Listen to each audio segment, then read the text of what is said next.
Shabbat Shalom, family.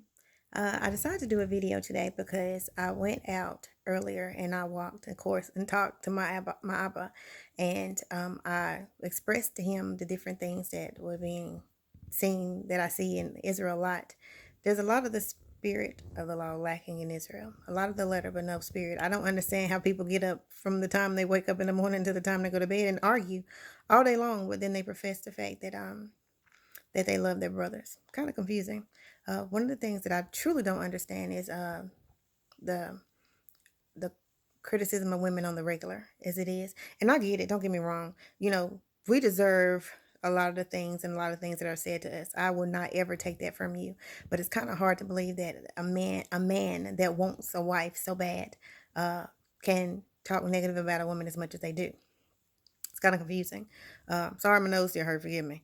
But I ran across a post today, and the post was a man speaking about Deborah, and about how when Deborah was listed, Deborah was first listed as a prophetess of the Most High. Then she was listed as her as a wife to Lapidos, and he was like, pay attention to the fact of how she was named first. She was first named as what she was to the father.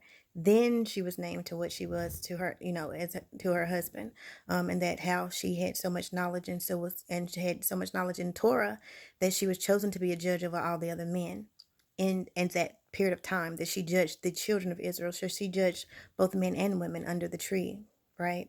Okay, so and speaking about that, it also brought me to the story of Job.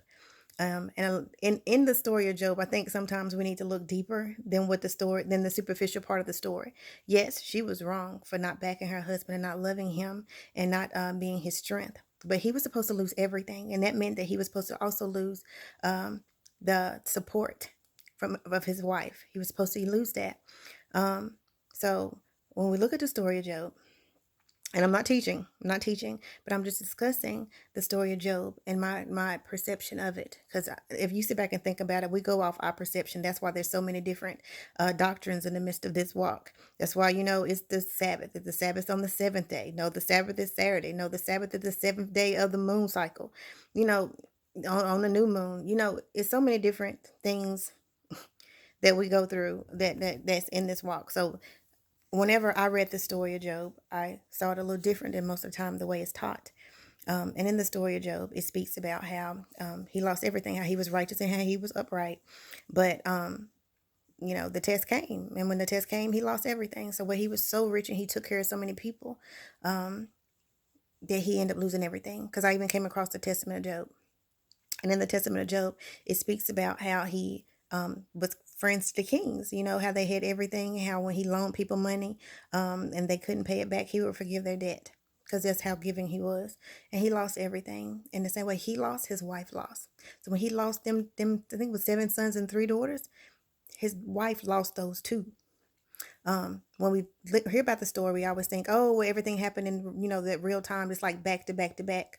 Well, I don't know if the story of the Testament of Job is considered to be canon, but it I was looking at the story a little different before I read that story anyway, but it put a little bit more, shed more light on it for me when I did come across it.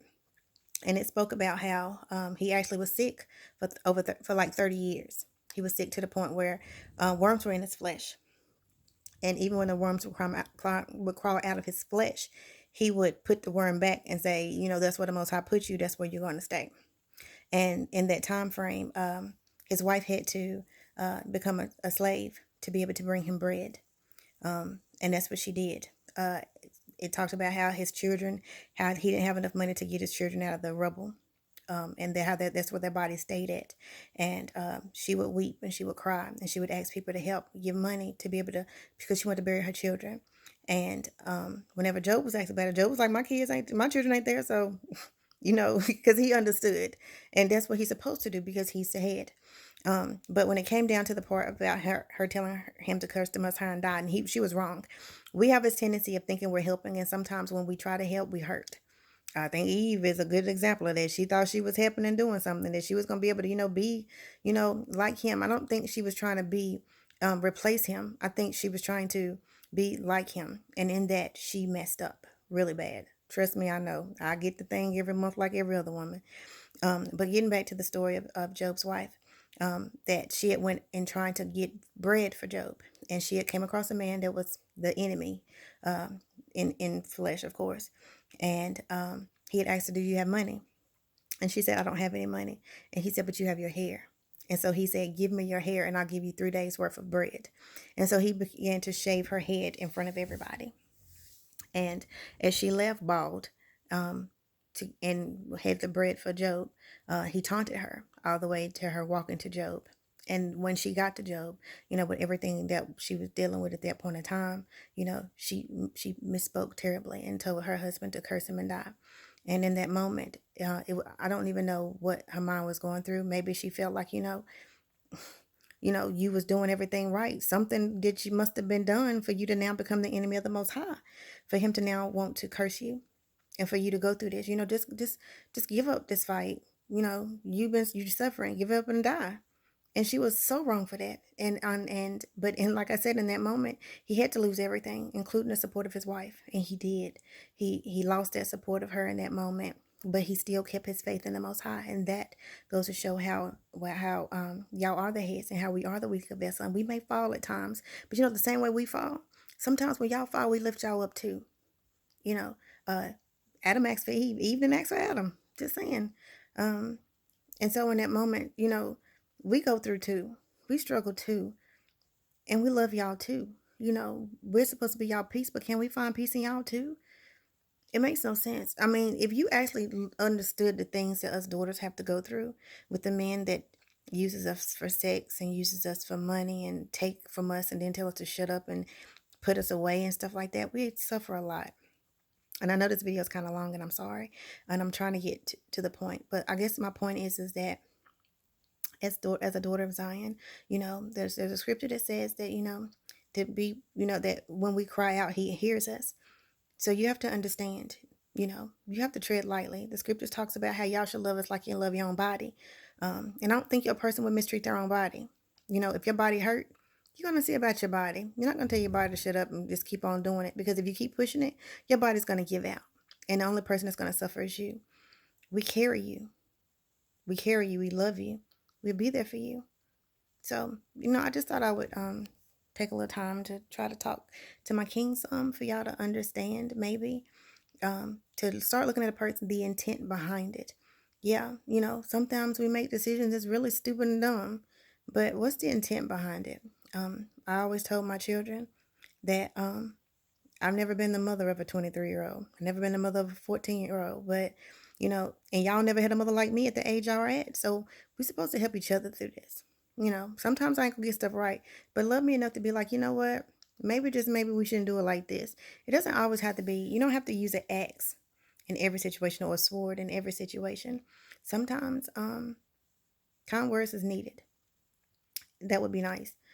We got to come together before we go home anyway. So maybe that should be thought about too. So I thought I would try to speak to my kings a little bit tonight. Hopefully it doesn't fall on deaf ears.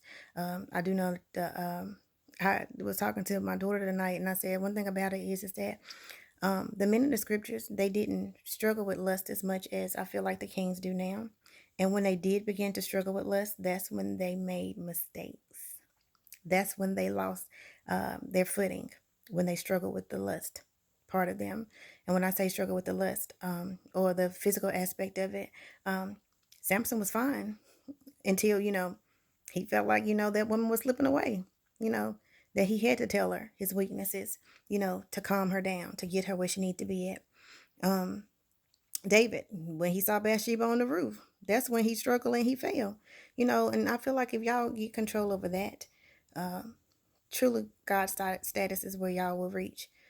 But it's important, that shouldn't be the forefront of your mind. I've told a lot of kings, the scripture says that first, and I'm sorry that I'm swallowing like this, but I feel like my throat might be getting sore in a little bit. But to first seek the kingdom of the Most High and all His righteousness, and everything shall be added unto you.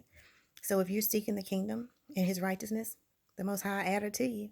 So with that being said, I pray that your Sabbath was blessed, and I shall talk to you soon. Shalom.